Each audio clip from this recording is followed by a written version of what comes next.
Get ready, racing fans! The most electrifying week in motorsports is back! October 6th to 11th, Oswego Speedway transforms into the Clay Palace, the ultimate battleground for Super Dirt Week. From the thrilling races to the electrifying atmosphere, it's more than a race. It's racing's biggest party. Don't miss out. Super Dirt Week 2025, October 6th through the 11th. People pay to watch this. Pass to a cutting hill. He darts in. Oh! People actually subscribe. All across central New York. Time expired! Syracuse has done it! It's Drive Time with your host, Tim Leonard. Hey, guess what? I'm getting one. Hey! We welcome you into Drive Time. Here with you for the next hour, talking Syracuse football, talking SU sports, talking Buffalo Bills in a little bit. The 3-0 Buffalo Bills, one of 6 undefeated teams in the National Football League. We'll catch up with Chris Brown, play-by-play man for the Bills Radio Network. He'll be with us in about 15 minutes after Mike Greenberg came on our airwaves yesterday and said the Bills are a Super Bowl pick. We'll chat with Chris Brown as they get ready for the Saints this week. The Orange getting ready for the Duke Blue Devils. Second ACC game of the season, ACC home opener, sold-out dome. You know the deal. It's a big one on Saturday. Whoever wins the game could be one of the few teams that are 2-0 in ACC play. Could be looking really good in terms of where they sit in the ACC standings. We welcome your phone calls throughout the show today. 315-437-7644 is always the phone number to call. Tim Leonard with you for another Drive Time. And as we will typically do on our Thursday Drive Times, let's give you a full scouting report on the opponent. We are now under 48 hours away from Syracuse and Duke. Noon kickoff Saturday. So let's give you everything you need to know, all the stats to know, the strengths, the weaknesses of the Duke Blue Devils. And if you have thoughts on any of this and how the Orange match up, 315-437-7644. You can also jump on in the Q Sports Talk chat as well. Get the chat hopping on a Thursday where we've got our YouTube chat and we've got our Twitch stream, qsportstalk.com. So our scouting report Thursday, Duke is, as of last look for me, 5-point favorites on the road at Syracuse, knowing that there is a quarterback change that has a lot to do with the spread. Still very surprising to me that Duke is favored by 5 points right now, or 5.5, or 4.5, or even 6 in some places. It's right around there. The over-under is 60.5 for this game. And these are two very similar football teams. Two second-year head coaches that have done a very good job. Manny Diaz won 9 games last year at Duke. They have, both of these teams, very good offensive coordinators. It's going to be an action-packed, up-and-down, high-scoring, and likely a very close game inside the Dome on Saturday. Should be a very fun game to watch on ACC Network at noon. Two teams that have played very well in close games under their new head coaches as well. Remember, Duke won 9 games last year, but a lot of them were kind of ugly wins, low scoring, defensive-minded, gutted them out by winning on a field goal late or some one-possession games. Well, Duke has kind of changed course this year, and that's the biggest thing that stands out in terms of our scouting report on Duke. They're offensive-minded through 4 weeks of the season this year, and they're led by Jonathan Brewer, a very good offensive coordinator. The Blue Devils are 2-2. They're 1-0 in league play like the Orange. They beat NC State last week to get their first ACC win. That was a home game. They were slight favorites.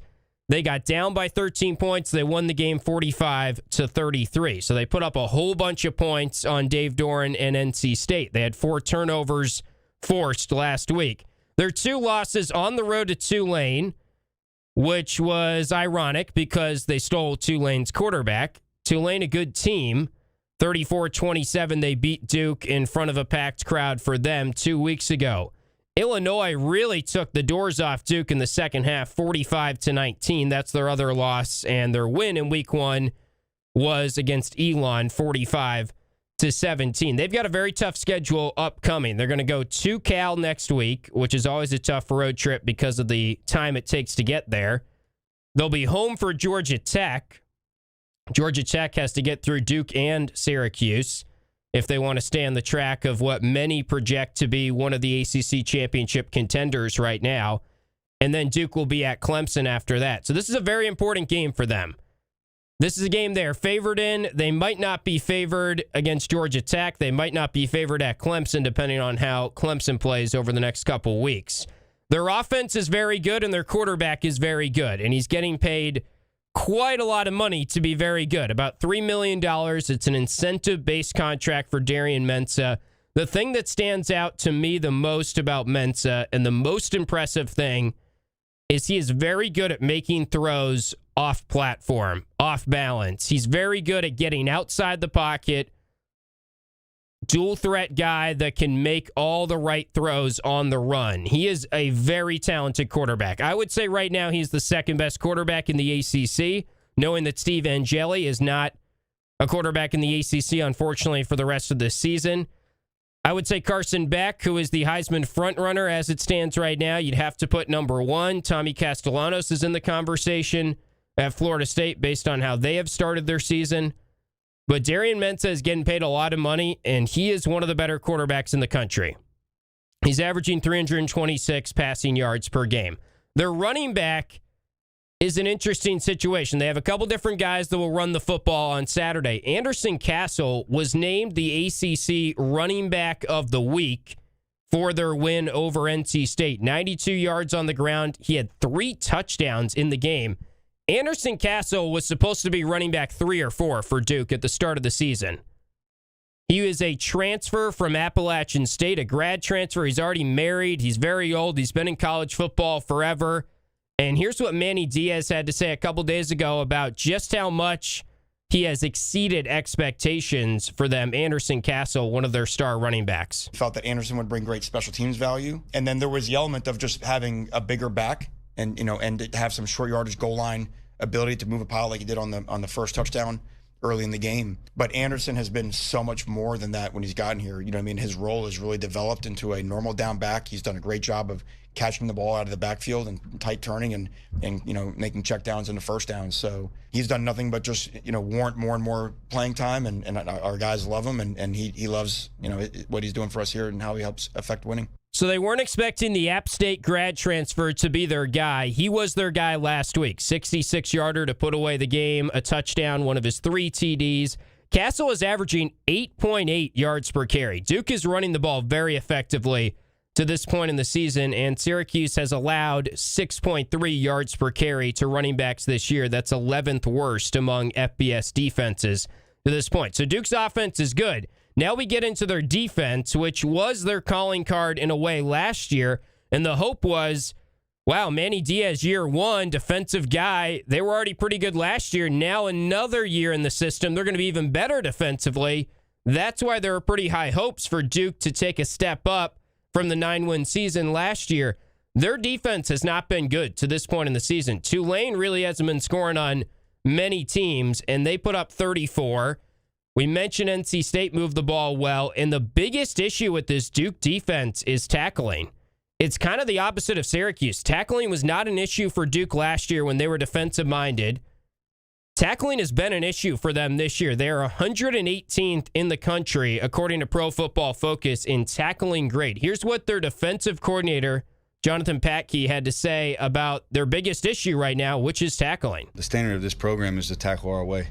And I think they heard the message loud and clear, and they tackled a lot better in the second half. But we're going to double down on it this week in practice, and everything will end with a tackle in practice. So that is the foundation of our defense. It doesn't matter what I call. If we don't tackle, we're not going to play good defense. So I thought we were a great tackling team last year, and the numbers showed that, right? Obviously some new guys on our team, but they got to do it our way, and that's the standard, and I think they understand that. Duke can get after the quarterback. They've got some veteran edge rushers, but as their defensive coordinator just told you there, tackling has been their bugaboo.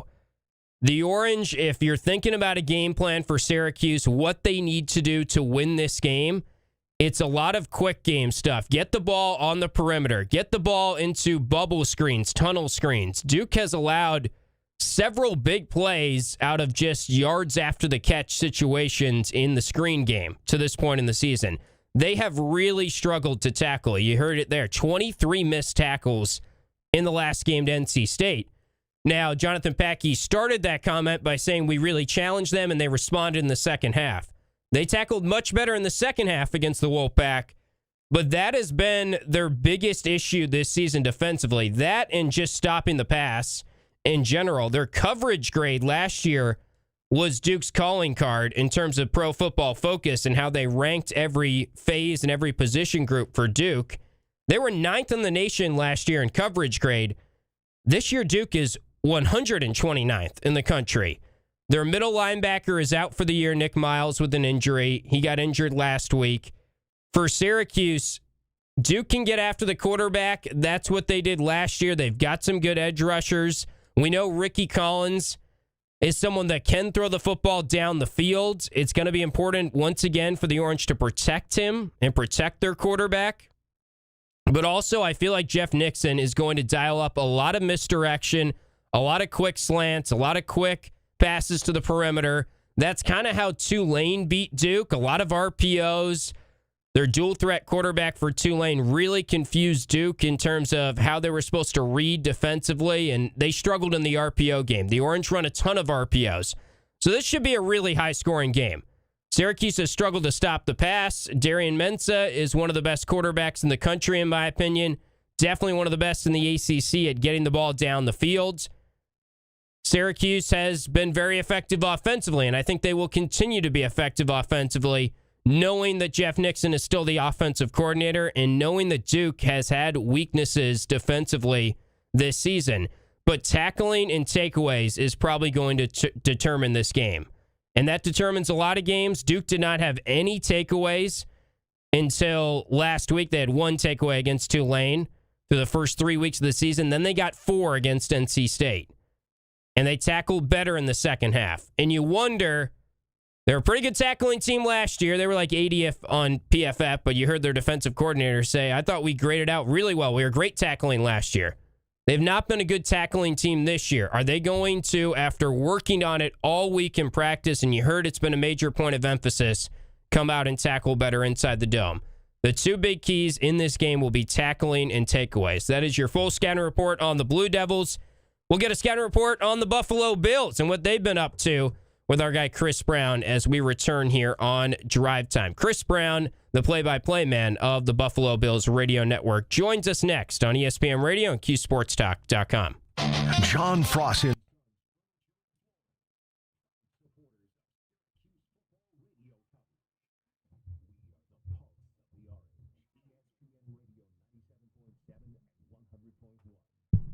What's up, chat? How we doing? Let me catch up here. Yeah, Cam Thomas. Yeah, you getting me okay? You hearing me all right? Thomas, right? San Diego Cuse. That was a big loss. Okay. I saw a joke. I think the Athletic. All right. Yeah, was my sleeper Wi-Fi game of the looks week good for here, so Syracuse. hopefully we don't have any more hiccups. No, we're not talking about a basketball game from the mid-2000s.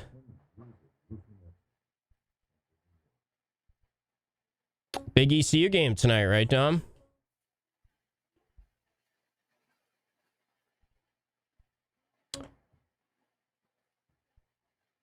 Fran Brown show is, oh, you're going out to it, Kev. I got you. Yep. I should have just brought the pizza and hand delivered it to you, but I am not actually going to Myers Creek tonight.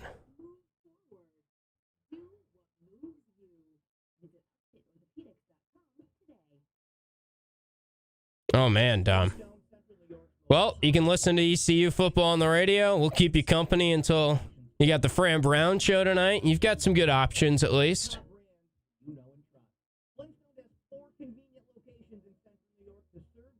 Yeah.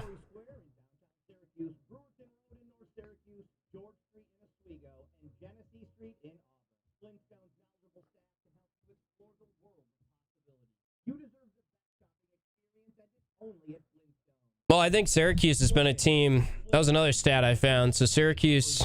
Oh, hang on. What's up, Gio? Oh, let me come out.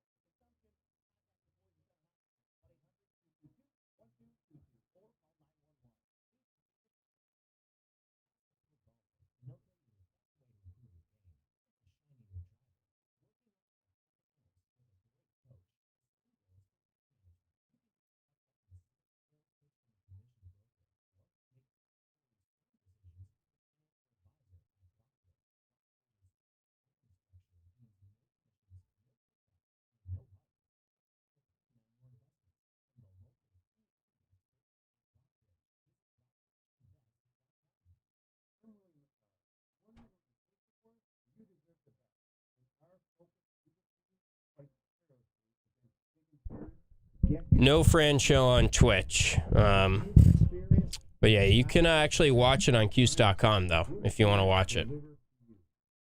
Cuse.com/watch. Cuse app also, it pulls right up.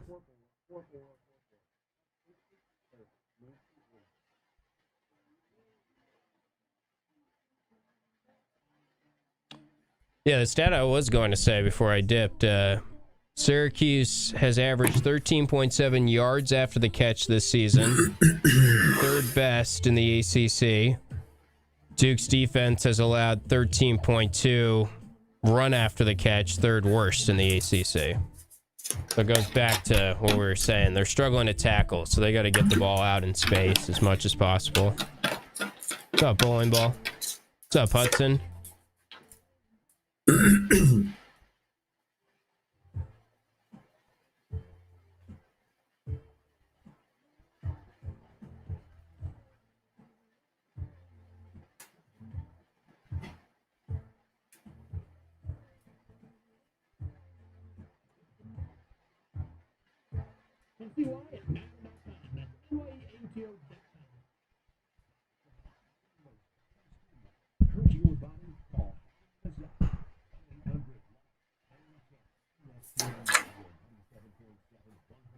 On 1200 AM and 1440 AM. Watch your favorite ESPN Syracuse sports talk shows on QSportsTalk.com.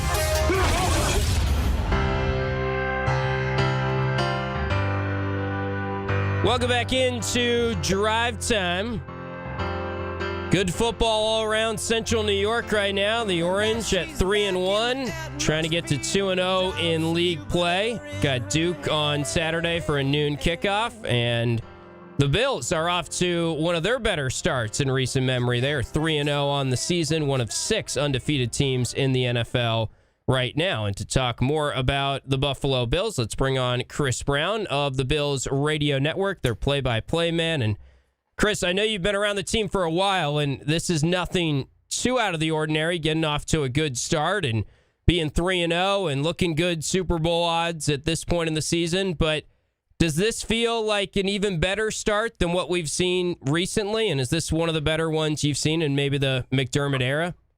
Well, record-wise, it looks good. And, point-scoring-wise, not a problem. They're the number 1 rushing team in football. I think there are some things they definitely have to clean up on the defensive side where more of the offseason changes took place. And so there's more to fit together over there. They still don't have their first-round pick, Max Hairston, off of injured reserve yet.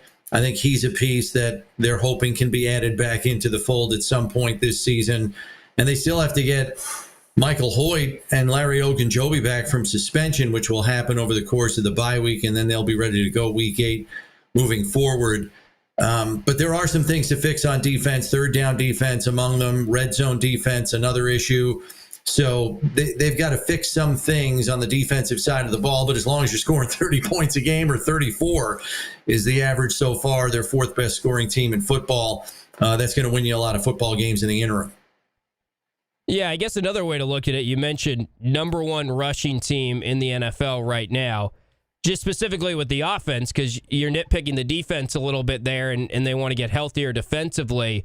with the offense, is this the best the offense has looked through 3 weeks, or maybe the most balanced the offense has looked when you consider they are leading the NFL in rushing yards right now? Yeah, I think they've changed a little bit. I think, you go back to the days when Brian Dable was the offensive coordinator and Josh was throwing the ball all over the yard. And since Joe Brady has taken over as offensive coordinator midway through the 23 season, they've really shifted their focus to a ground attack. And, they were pretty close to being 50-50 run pass last year. And they really curtailed their giveaways, and they were second in the league in takeaways and first in turnover margin at plus 24 last year. And Josh has done an excellent job of taking care of the football again here at the outset.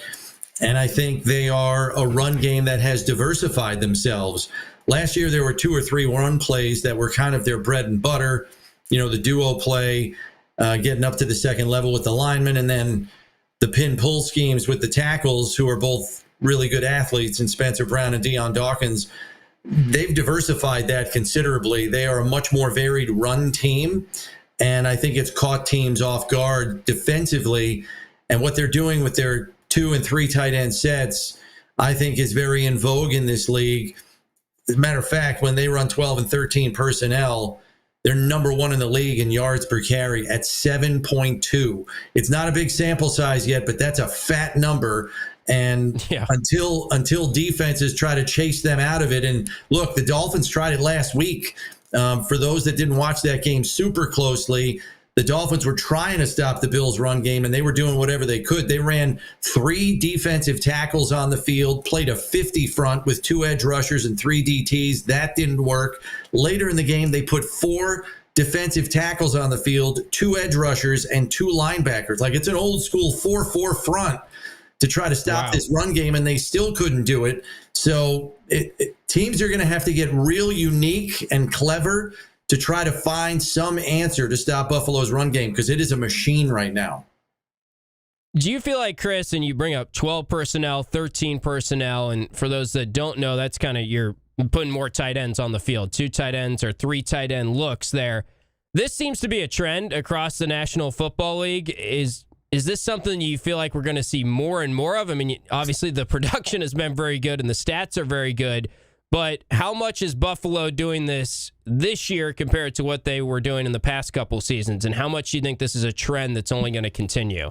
Yeah, you got to have the people to do it, right? So 12 personnel was something that they did lean into because they had Dalton Kincaid and Dawson Knox, and they had Quentin Morris, who was a serviceable 3rd tight end, but he was a little on the small side.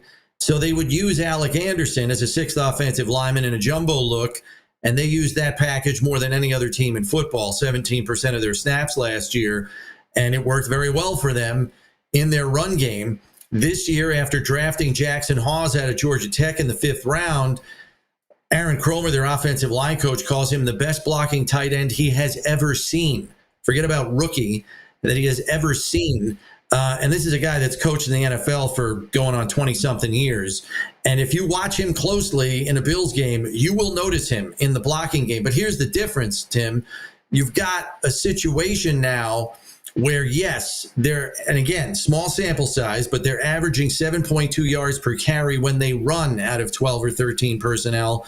But when they throw out of 13 personnel, they're 10 for 10 passing for 84 yards and a touchdown. So they really put defenses in a bind because personnel-wise, you can't put big people on the field and just say, well, we'll just stop them with big people and put linebackers out there and we'll be fine, because they also have 3 tight ends who all can run and all can catch the football. So it's really putting defensive coordinators in a conundrum right now here at the outset of the season.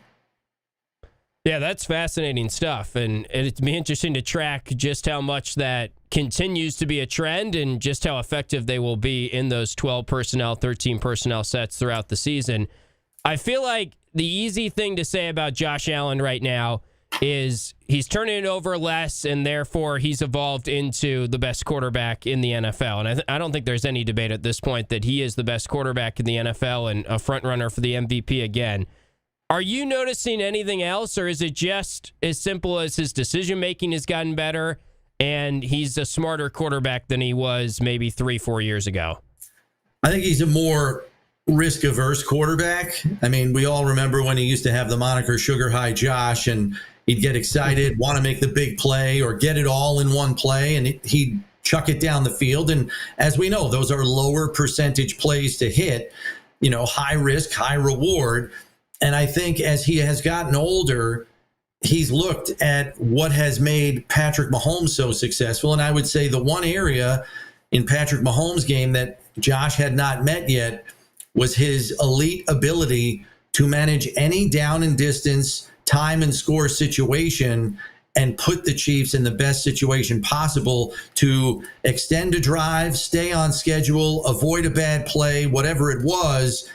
Mahomes was able to do that. And I think after last year's AFC title game, Josh looked at his own game and said, what do I want to improve here? And I think he decided he wanted to match Mahomes in that elite level of game situation management. And through 3 games, I think he has done that. And he was talking about it this week, Tim, because he was saying, look, I know a lot of Bills fans are missing the bombs down the field and the deep passes and the exciting football. But he said, look, if I can take singles and doubles, move the ball down the field, and we still finish the game with over 30 points on the board, we're going to win most of our games. And if I can do that by putting the ball at risk less, we're going to probably win more football games by the time we get to the end of the season and maybe even the playoffs as well. Yeah, it seems like the 2 locks right now with the Bills are they're going to get to 30 points. It doesn't really matter how they get there. They're going to get there pretty much every week. And then they're going to win the turnover battle pretty much every week. I mean, I know it feels like every time I look at your Twitter feed, Chris, it's another stat on just how impressive they have been in the turnover game. And we always talk about it's like an easy thing for people like us to talk about what does a game come down to? What's this game come down to? Turnovers, right? And I don't think we've ever seen a team really, historically speaking, be this good for the last 20, 25 games at winning the turnover battle, right? Yeah, 25 games. They haven't lost the turnover battle. And, look, it's been a dramatic transformation in Josh Allen's game. Everybody has noticed that because people tend to gravitate to quarterbacks. But I think a lot of people, even last year, when they would poke holes in the Bills defense, and there were deficiencies, I don't think there's any question about it. They said, well, they can't rely on turnovers. That's the one thing that the Bills defense did at an exceptional rate. So they finished plus 24 last year, and they were not only getting turnovers, they were getting them at timely moments. And you look at these first 3 games, and it's the same thing again. Like Ed Oliver with the forced fumble on Derrick Henry in the 4th quarter of week 1 leads to a touchdown. You got a single, now you got a 1-score game. Terrell Bernard, against the Dolphins last week, 4th quarter interception, reads to like a book. He's going the other way, and they seal the game with a field goal, win by 10. So what happened last year is continuing this year. And, Coach McDermott addressed it. He said, look, an old coach told me a long time ago, you get from your team what you emphasize. And Coach McDermott actually has a ball, a real football, painted in gold paint, sitting on a pedestal in the locker room that says the ball is everything. He emphasizes takeaways, and he emphasizes taking care of the football, and he's getting it from his team. Yeah, that's interesting. It's certainly working to this point. They just keep on getting turnovers, keep on winning the turnover battle. Chris Brown is with us, the Bills play-by-play man. You bring up the name Ed Oliver. What can you share injury-wise right now, kind of middle of the week before this game against the Saints? I know Oliver, Matt Milano, there's a couple guys that I'm sure fans are interested about.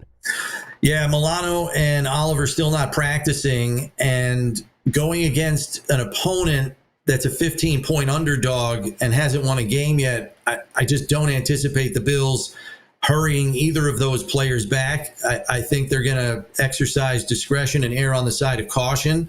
So it's not looking like those 2 guys are going to return to the lineup this week. And then you have Spencer Brown and A.J. Epinesa, 2 other, major contributors, including your starting right tackle. But you have Ryan Vandemark, who I think could probably be a starter on 10 to 12 other teams in the league as your swing tackle. So if Brown is iffy, I wouldn't be surprised if they sit him too and just plug Vandemark in at right tackle. So if A.J. Epinesa doesn't go, fans of the draft might be interested in knowing that it's likely that Landon Jackson, their 3rd-round pick, is probably up for the first time to make his NFL debut this week if A.J. Epinesa can't go. The third-round pick has been a healthy and active at a very deep position at defensive end, so he might get a crack this week, if they don't want to rush A.J. Epinesa back from a pec injury either. Well, you just said, they're big favorites here against the Saints. Saints are 0-3. They've got quarterback issues, it seems like. Is there anything that has stood out or maybe surprised you digging in on the Saints that is something that they're good at that the Bills will have to focus in on in this game? Yeah, they still have talent at the skill positions, right? Alvin Kamara is still an ageless wonder, at age 30.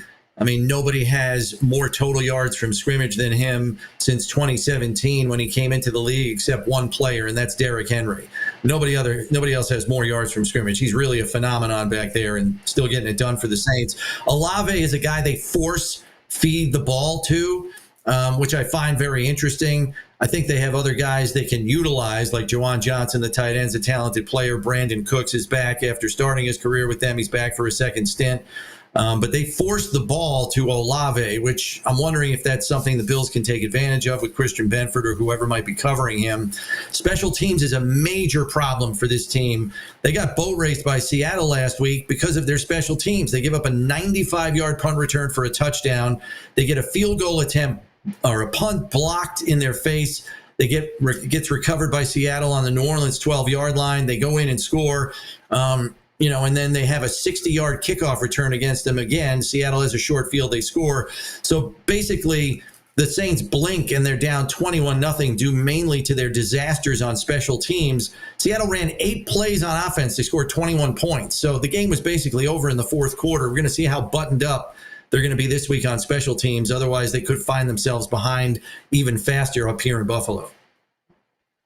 Yeah, very insightful stuff, Chris. We appreciate the time as always. Enjoy the game this Sunday. We'll be listening on our K-Rock station here in our area, and we'll chat with you next week. All right, sounds good, Tim. Good to be with you. All right, that is Chris Brown, Buffalo Bills Radio Network, play-by-play man. It's a 1 p.m. start for that game on Sunday. Bills and the Saints. That might be the widest spread or the biggest spread in an NFL regular season game this year, because I think it's consensus right now the Saints are the worst team, and I would say it's almost consensus the Bills are the best team, and that game is in Buffalo. Bills will be on Sunday Night Football next week against my Patriots, so we'll have that to look forward to. Timeout here. Phone calls could be next at 315-437-7644. We'll get back to some SU football and hear a little bit more from Manny Diaz. What stood out from his press conference, and what are the things that we will be keeping a close eye on in the Syracuse-Duke matchup on Saturday? That's next on Drive Time. This is Orange.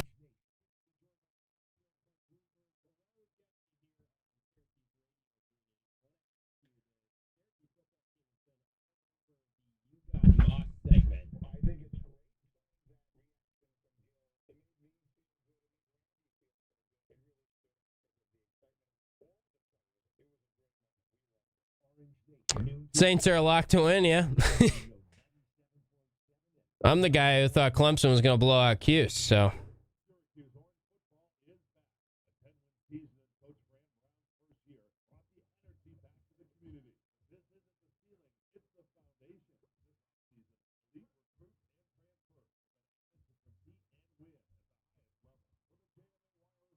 Yeah, it wasn't my best prediction, Jen.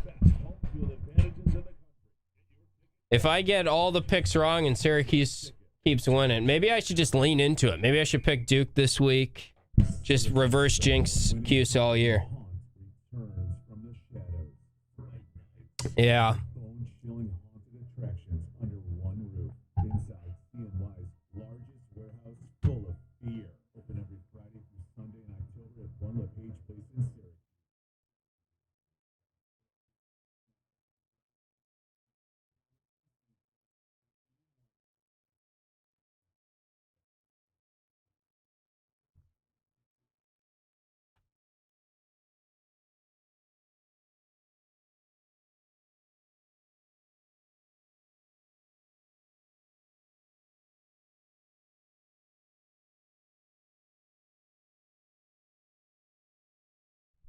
I know. Yeah, that was my take, Spatch and Louise. I just think it's still puzzling to me how bad they've been. I think they're going to figure it out at some point, and I think I said that nothing really indicates that Clemson's any good. Like, their stats are bad, but I just felt like it was a tough spot for Syracuse. And I was worried after how they looked against Tennessee on the road. Young team. So, but we said, I think the three keys that I said, they nailed all three of them, because the start we said was going to be really important. I think I was honest about Syracuse has a pretty good shot to win the game for like how confident I feel that Clemson is going to cover the spread, or Clemson was my pick. I still felt like if Syracuse got off to the right start, it was very possible to win. And obviously they did get off to the right start with the onside kick and everything. Yeah, Fran threw quite the haymaker there. It was funny. I talked with Ricky Collins, and that interview is going to be on our Learfield pregame, and I think it will go up on our YouTube page, the Syracuse Athletics YouTube page as well. But it was funny. I talked with him this week, and I asked him about the onside kick, and he went into his answer and was like, yeah, that was the biggest play of the game, like shifted the momentum. And then he kind of paused, and you could see like the gears spinning in his head, and he was like, it was also a pretty ballsy call from Fran as well. And he was like, should I say this? And he just went ahead and said it. But he's a funny dude. You can tell he's got a little bit of a southern accent, too, with everything he says.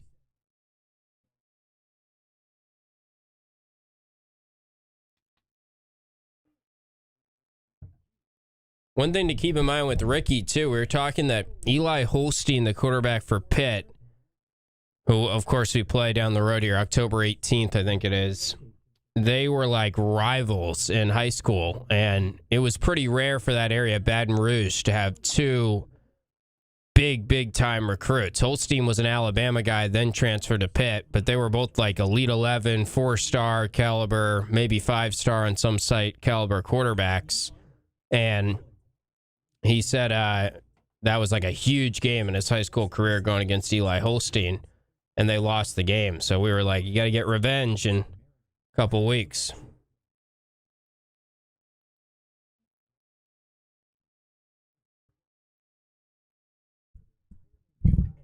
Yeah, Super Cat. My takes on my predictions, at least I guess we really haven't had to predict many games to this point, but the others I've probably been fine. The Clemson game prediction was a lot worse than my golf game.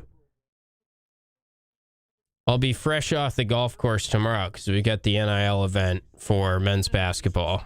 I'm skipping out on Orange Nation, so you guys will have Gio doing the match game tomorrow.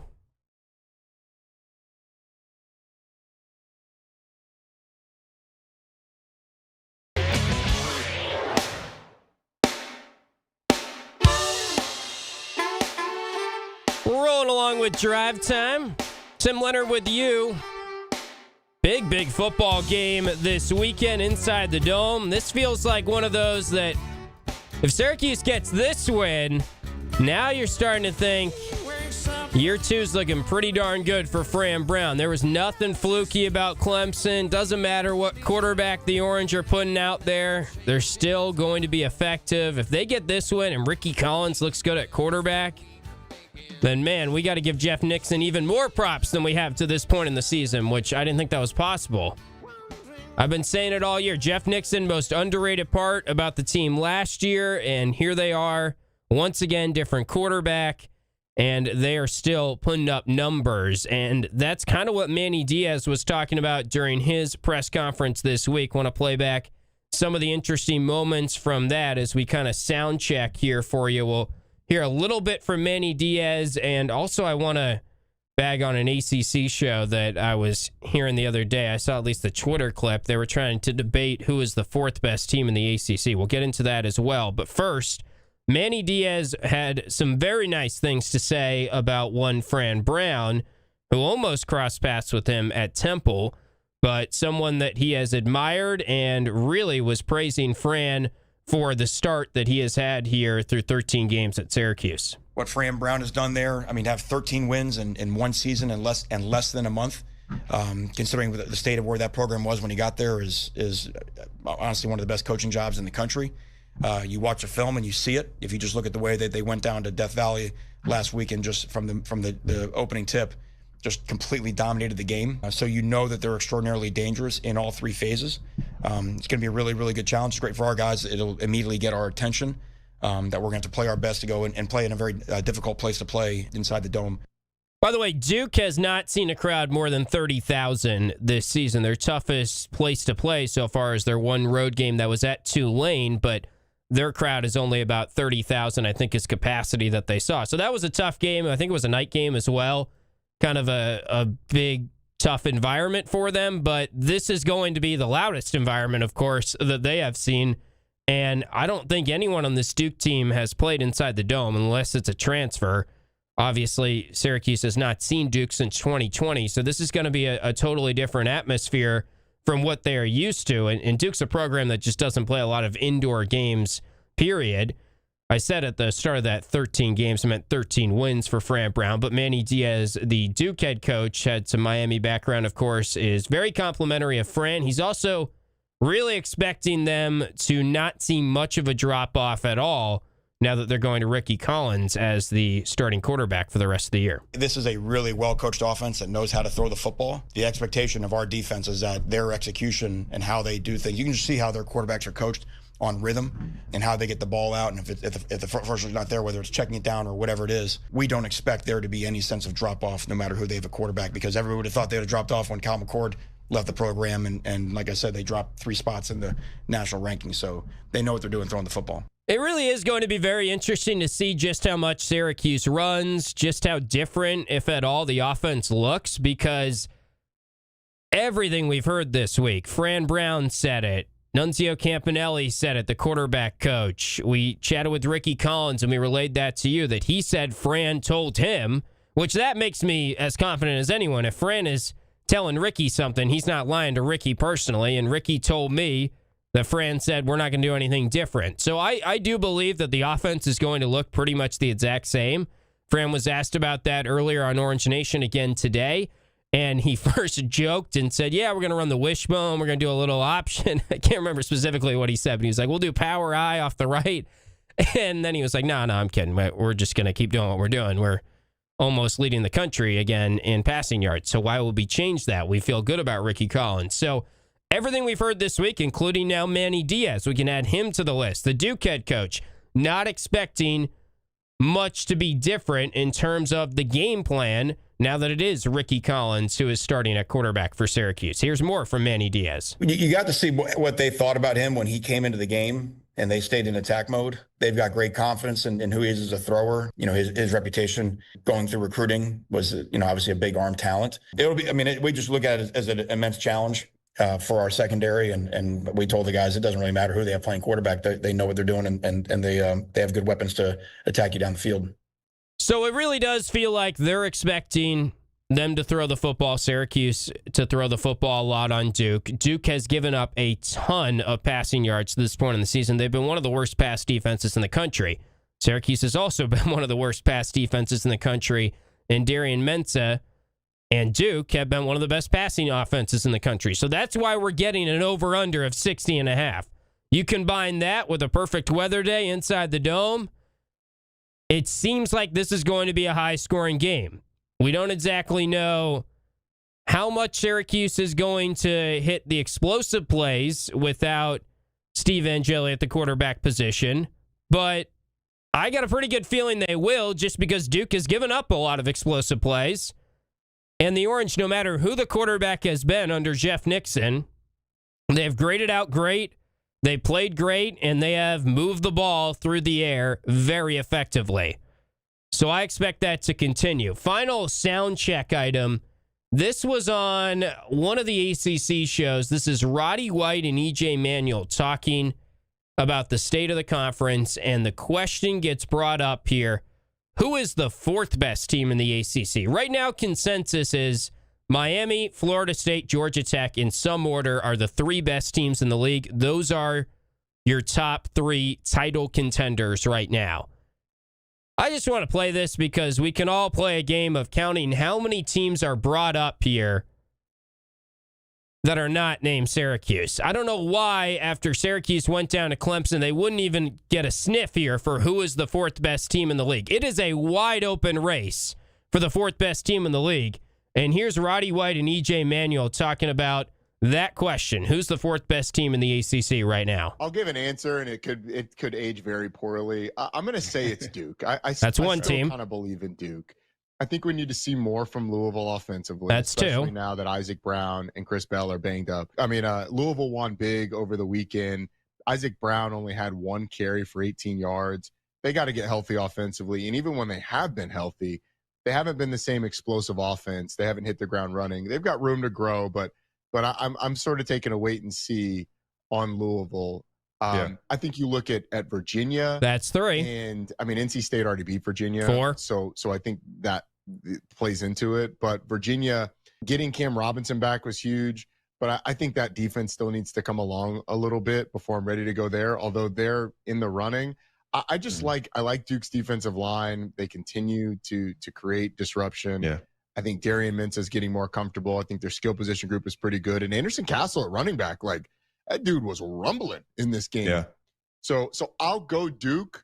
All right, so there's Roddy White, EJ Manuel, ACC Network guys on an ACC show earlier this week. We've talked about a little bit how it's kind of puzzling that Syracuse doesn't get brought up in these conversations, and a lot of it is the proximity to where Syracuse is compared to the rest of the league. It feels like they are an outlier, of course, and that's been the case in a way since they've joined the league.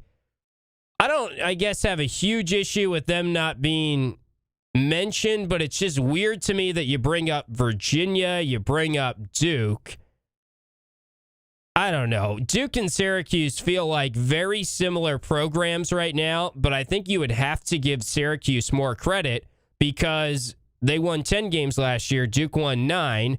They did it against a tougher schedule, in my opinion, or just looked better in terms of how much they won the games by. Duke really got to 9 wins by scratching and clawing and winning some close games. And I think in general, Duke is maybe underrated right now. But they started 2-2. Syracuse is 3-1. Syracuse just beat Clemson on the road. Duke doesn't have a win that's nearly as good as that. They beat NC State. I think NC State's fine. To bring up Virginia, last I checked, Virginia went into the year low expectations. Their coach is on the hot seat. I think Virginia is maybe underrated right now, and their quarterback has been very good, Chandler Morris.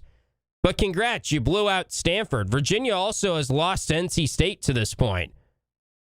Nothing Virginia has done says they have leapfrogged Syracuse, who won 10 games last year, has the same coach, the same offensive coordinator, has some of the best skill position players in the country if you're actually watching these games, and you're definitely in the ACC. We can confidently say they have some of the best skill position players in the ACC. And he's right about Duke. They've got a nice defensive line. They get after the quarterback. We've talked about that. That's going to be important for the Orange this week. I think Duke's a pretty good team. But if you're going to bring up Duke and you're going to bring up Virginia and even Louisville, I'm not saying Syracuse is definitely the number 4 team in the ACC. But if you're going to bring up 4 teams, you should probably at least mention them right now. And it just goes back to what we've been saying. There's not a lot of chatter within the ACC about what is going on at Syracuse and just how impressive it has been. And that's why it's refreshing to hear someone like Manny Diaz, the head coach of Duke, say that's one of the best jobs in the country right now that anyone is doing, what Fran Brown is doing at Syracuse, because he's right. The program wasn't in a great spot. I mean, I know they had made it to a couple bowl games, but to take Syracuse to 10 wins in year 1 and to take Syracuse to 3-1 in year 2 and get a win down in Death Valley for the first time in program history, maybe deserves a mention a little bit more on these ACC shows. But anyway, that's my thought on the situation. Just kind of crazy to me that right now in such a wide open race for the 4th best team, Syracuse wasn't brought up. I'll say this, though. If you go and beat Duke this week, I better see at least number 4 as the Orange for their power rankings across all the ACC power rankings out there. They better get brought up next week, because if you win this game, you're 2-0 in league play. And honestly, the discussion should be, okay, Syracuse's schedule is tough. We've said that all year. We know it's not the easiest schedule. It's not Georgia Tech's schedule. But could they win the ACC? Could they be in the conversation to make the ACC championship game? hopefully, if the Orange get it done this week, then the narrative of, yeah, well, they lost their quarterback and coming up with excuses as to why they aren't in the conversation will simmer down. We'll hit our final timeout here on Drive Time. When we come back, want to talk some SU basketball for a little bit. New schedule drop of a game. We'll get to that. Also, just a couple news and notes items, some big recruiting news around SU hoops as well we can dive into on the other side. So stay with us here. This is Drive Time, ESPN Radio, QSportsTalk.com. Back pain has...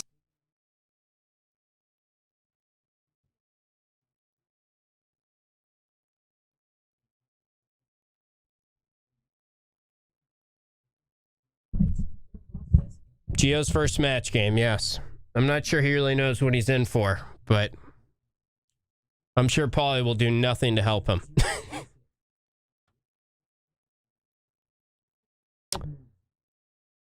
Memphis beat up on Tulane, right? Or who did they... There was some result that I was looking at, and I was like, so-and-so lost to them, but then Memphis won the game. Was it Tulane?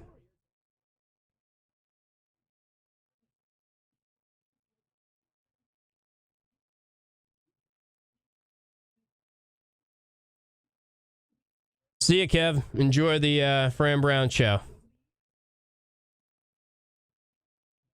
Oh, they beat Arkansas this week. I guess that's what I was thinking of.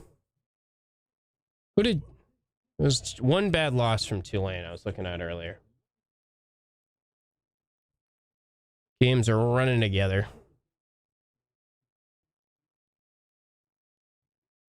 I don't know what I was thinking. Barely beat South Alabama, Tulane, then they scored 10 points at Ole Miss. That's a really tough game.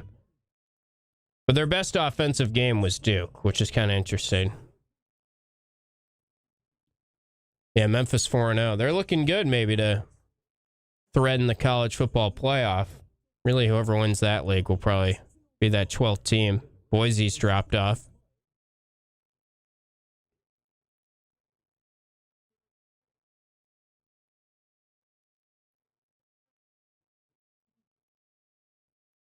Yep.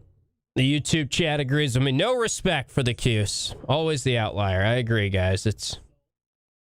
I listened to that clip. I think it was yesterday I found it, and I was like, they're not going to say Syracuse, and I'm still going to listen, and I'm still going to be upset by this. I am going to talk about that, Phil, at about an hour from now on Yankees on Deck, if you would like my opinion. But I'll spoil it for you because you're a loyal listener and you're in the chat. I think Judge should win. But it's getting to the point where it seems like Raleigh might win. He's now odds-on favorite. I just think everyone's overreacting to he got to 60. Judge hit 2 homers last night, too. And I just think it's voter fatigue a little bit with Judge. I usually lean with the guy that's... Who would you rather have right now, Raleigh or Judge? And I think you'd rather have Judge. And I think Cal Raleigh's awesome. But it's a little bit of the new shiny toy versus the guy we already know is awesome.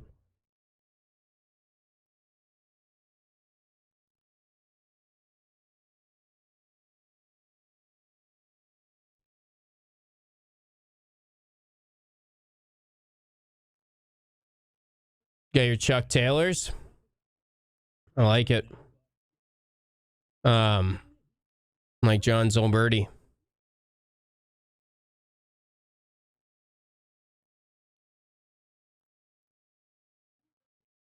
Thanks, Phil. Appreciate you listening. I'll flesh it out more.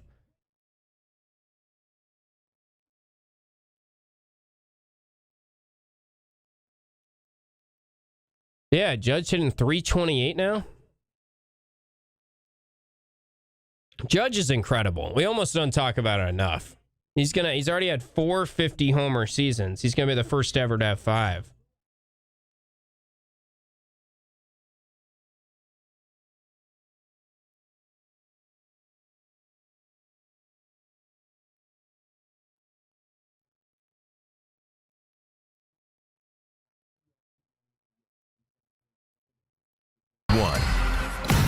ESPN 97.7 and 100.1. Watch live on QSportsTalk.com.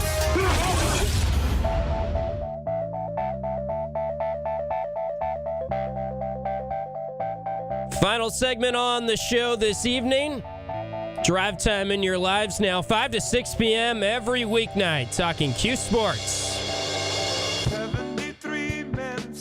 Well, Yacht Rock, as we welcome you back in here, Tim Leonard with you, and I do want to talk a little Syracuse basketball. It's amazing to me how we just never really talk basketball on this show anymore, and I know it shouldn't be that amazing. I know some of you are saying, well, there's a reason for that, Tim. They haven't been good, and football is dominating, and football is Fran Brown, and we love Fran Brown. That's all true, but, man, I saw earlier today, and I think we already knew about this, but I saw the report came out officially that a 5-star point guard, Darren Rippey Jr., I think I'm saying that right.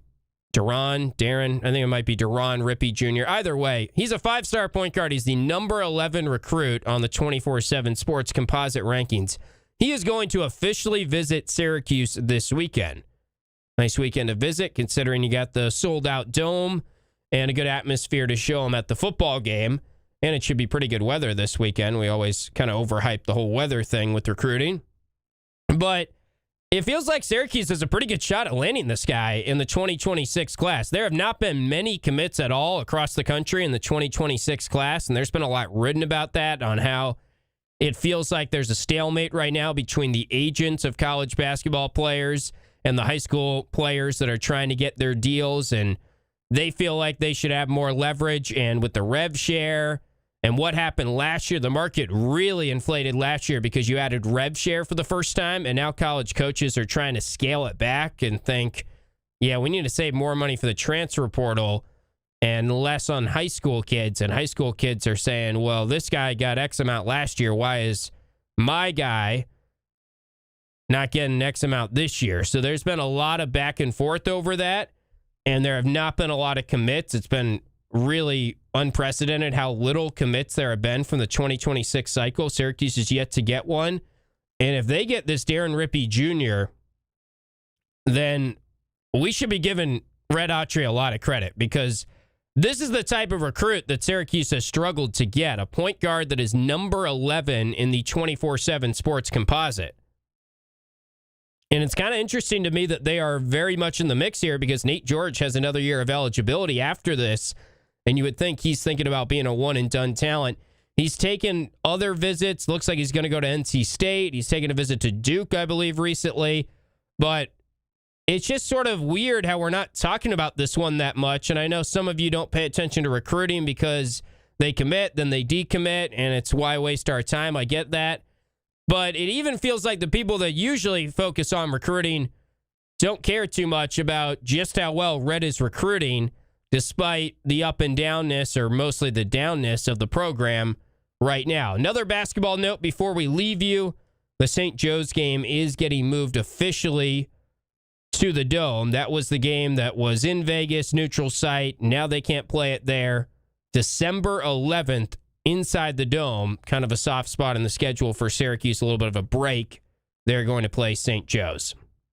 Also, if you missed it, JJ Starling, Syracuse.com, did a good job on this, reporting it. There is a right hand injury for J.J. Starling. Remember, it was left wrist last year, right hand injury this year, but he's not expected to miss any games at this point. First exhibition game is a month from now, October 25th, against Buffalo, and that'll be at the Sabres Arena for that Buffalo exhibition game. I like the fact that Syracuse is playing a good Division I team, or a solid Division I team, in an exhibition game. I didn't like how they scheduled the games last year. That was too soft in terms of Slippery Rock and whoever the other opponent was, maybe Clarion, I forget at this point. But the exhibition games, you got to get something out of it, especially in the transfer portal era, especially when you're only returning 2 players, albeit maybe your 2 best players from last year. So that is my thoughts on basketball right now. I will say everyone I've talked to seems very optimistic about the basketball team. Everyone that has been around the team and seen practice, and even John Wildtack the other day, we had him on our Learfield pregame show, and he said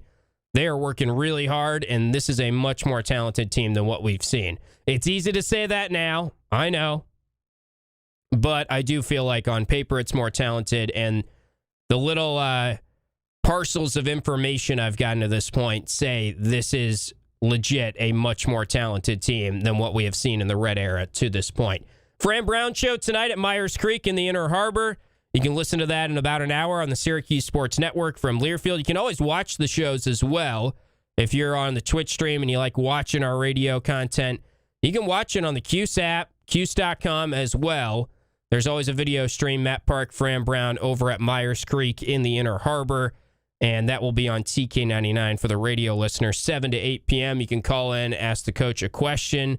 We chatted with Fran Brown on Orange Nation earlier today, as we always do on Thursday of a Saturday game week. So anytime it's a Saturday game, Thursday night coaches show, Myers Creek, Inner Harbor through Learfield, and the Orange Nation show will start right around the beginning of the show. We will have Fran Brown on. So we'll see if they give us an ACC injury report that gives any information tonight. We'll react to that, and we'll make our prediction tomorrow for the Syracuse-Duke game inside the Dome. Yankees on Deck is coming up on the other side. I'll talk Yankees baseball after they have clinched a postseason berth, and they are now tied for the American League East divisional title. That is next here on ESPN Radio. Thanks for listening, though, to Drive Time on QSportsTalk.com and ESPN Radio. Did you miss Drive Time with